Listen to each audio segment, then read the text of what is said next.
Do you have a heating, ventilation, or air conditioning problem and need it fixed as soon as possible? Has it been a long time since the last time you have the HVAC system in your home or at your office maintained? Finding the right HVAC contractors can sometimes be hard. You need to make sure that they have the knowledge, skill, and experience to provide you with complete repair and maintenance services. That's why we're here to help. With a highly trained, licensed, insured, and experienced team of technicians, we're proud to offer the best services in the field. From sale, installation, to repair and maintenance, we take each project with care and with a focus on open communication and getting the job done right the first time. Maintaining the ventilation, air, and heating systems in your home or office is the key to the longevity of your units and effective energy savings.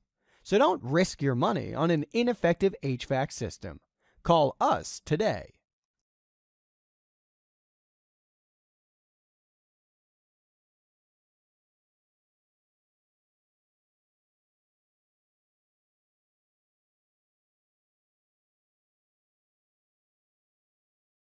Good morning, this is TCR, TroyCommunityRadio.com. I'm Clint Myers on 107.1 WTJN for David Denoyer on TCTV. It's time now. We do the Lincoln Community Center report, and with me, Shane Carter. Good morning. Good morning, Clint. How are you? I'm doing good, man. Doing good. Nice warm week for us. Things active over at the center when it gets warmer. Things are active, and the other thing is that we're realizing where our gutters need cleaned today.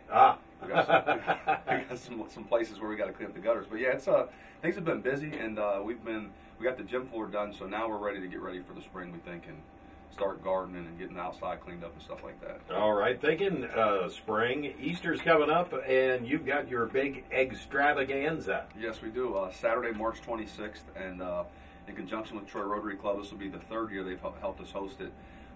It should be neat. I know we talked about it 2 weeks ago, but we're working this year at starting everybody right at noon, so then we don't have parents showing up, 10, 15 minutes late.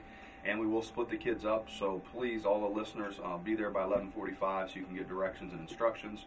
We ask you bring a bag or a basket for the kids to put their eggs in. I'm sure we'll have some extra ones, but that's really important. Besides that, Clint, just want to make sure that everybody understands it's for all ages. Well, not our teenagers in high school. We want to cut that off 12 or 13. If you're 15 and looking for eggs, we have problems. Or 40 and looking for eggs. Well, the 40-year-olds are okay, but the kids that are going to trample over the younger kids. And then also want to also just make note that I know everybody knows this, but there's the nice Easter egg hunt at Hurlinger Park. There's also one at some of the local churches. So if you can't make ours, get online and check out the other ones around town. Okay. And you've been doing the men's prayer breakfast now. Yeah, that's something new. Nelson Dome had come and spoke with us. He started back in the 60s because of some racial tension at the Troy High School, and he wanted to do it to just bring everybody in the community together.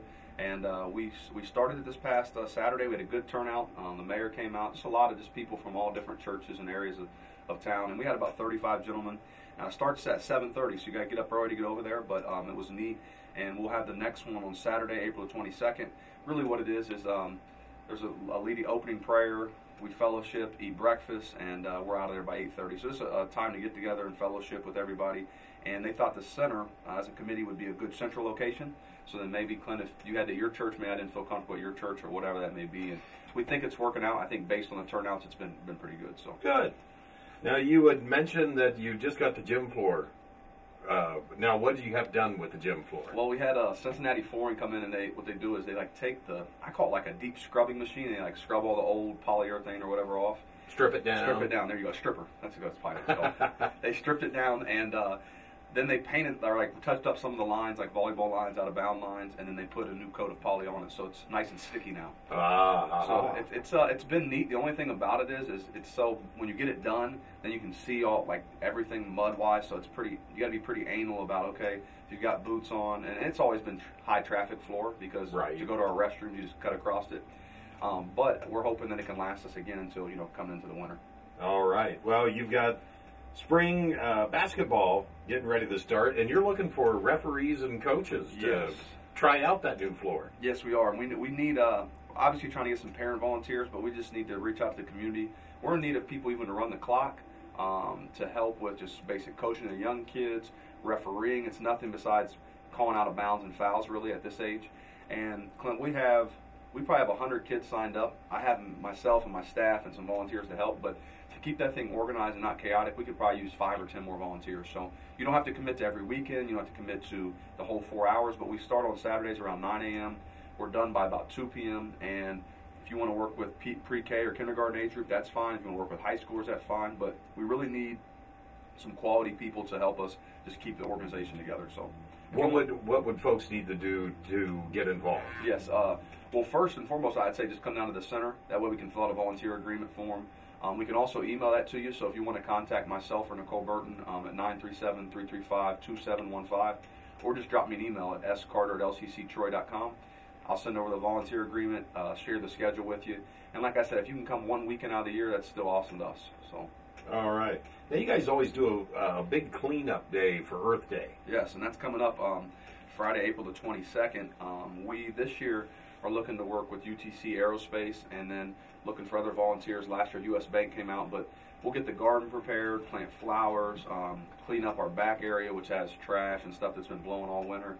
And then this year, we're hoping, depending on how financially things go and working with the group we're working with, maybe to put in some new bushes. So, because our old bushes there, I mean, they're okay, but they're just kind of dated, and then they grow so fast. They grow along that front fence that's like we're literally chopping through the fence to try and make them work. And, all right. So yeah, if you want to sign up for that as well, contact the Lincoln Center at 937-335-2715. We're looking for about probably 15 to 20 volunteers to work for a couple hours that day. I think you'll be able to find that. I think so too. Pretty good. Yeah, I do too. Hey, you mentioned the garden. Tell us about the garden this year, and what are your plans with that, and what do you need there? Well, last year was very productive. Andy Luring did a great job. I've kind of handed over the duties to him because he understands it better than me, and he has, well, not necessarily more time, but more knowledge of a green thumb, I guess you could call it.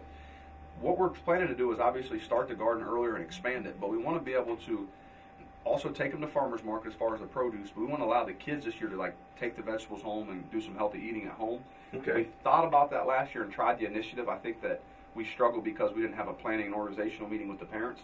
So on Fridays, our thought is the kids or parents can come pick the vegetables, and then we give them like some basic meals that can be made at home, whether if it's salsa or making fresh salad.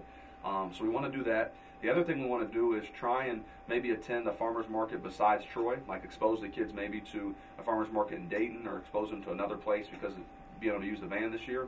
So that's what we're doing. We're reaching out to see where else we could do like some co-oping at. And then lastly, we are working with OSU Extension and the Master Gardeners of the Miami County, and they help us with everything from like our soil samples to being able to pair vegetables and things that are kind of over our head. So we're excited about this year. We are thankful we have our own tiller finally that was donated by UTC last year. So wow. I don't have to call, for all you listeners, I don't have to call random people and say, hey, can you bring your tiller over? Do you have a tiller? Right. I think I've used True Values probably more times than enough. And so we're excited about that. And then the other thing is we're looking to potentially, this is really a big, I'll say big progress for the center. We're looking to buy the house next door for future development and to have space and parking. So if we do that, then it'll allow us to maybe take that garden and put it inside the fence next door. So we have an inspection set for Monday here coming up the 14th. If things go okay with that, the board has made a motion to put an offer on the house, and Lord willing, if that works out, that'll help. That'll open up things tremendously because staff parking. The I was just going to ask, would that open it up to provide some more parking space for you? I think so. And the way we looked at it was like based on it's a double wide driveway. It's probably 40, 30 yards long. It'll allow for us to get staff parking in there and potentially put the van in the garage because we've had some. Not vandalism, but we've had, some things, kids write with a marker, or one day we came and there was like ice cream, So I think it would be a great addition to our center and to our, our future outlook, and hopefully that goes through. And if that does go through, that'll allow for the garden to be inside the fence this year. So. Okay.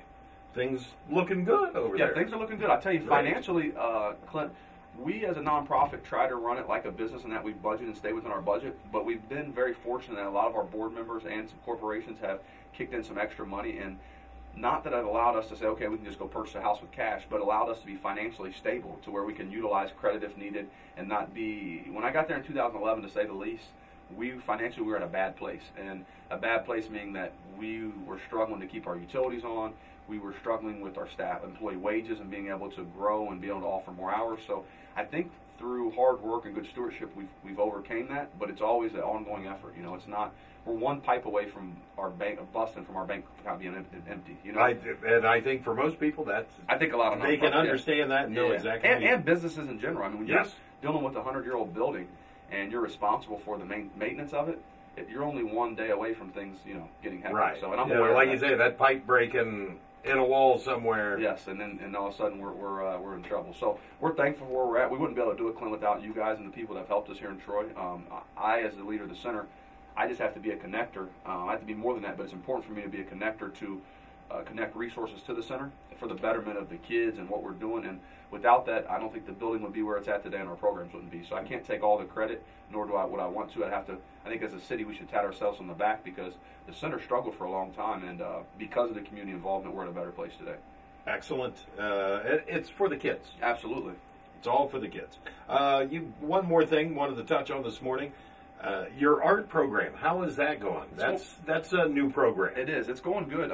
Karen Perk does a great job working with the kids. I know a lot of people around town have probably worked with her at Hainer, and her husband Terry does a lot of the history stuff. But our next class is March 29th, and actually from the last class we had, somebody had listened in on our station here and on your station, and they called in with their kids. So I want to be able to promote this program here so we can outreach to some new people. We'll have one class per month. This particular one is on March 29th, and that's at 6 p.m. We host the class at Hainer because they have a better facility, studio, and cleanup and stuff. And if you want to sign up for that, just contact us at 937-335-2715 or follow us on Facebook and just shoot us a message or a comment and let us know that it's open for adults and kids. So anybody that wants to come do art, you and Dave are more than welcome. Or if you want to bring a significant other and make a date out of it, it's wide open. All right. Hey, Shane, thank you so much for stopping in. Thank you, guys. Appreciate it, guys. This has been the Lincoln Community Center Report. I'm Clint Myers on 107.1 WTJN for David Denoyer on TCTV.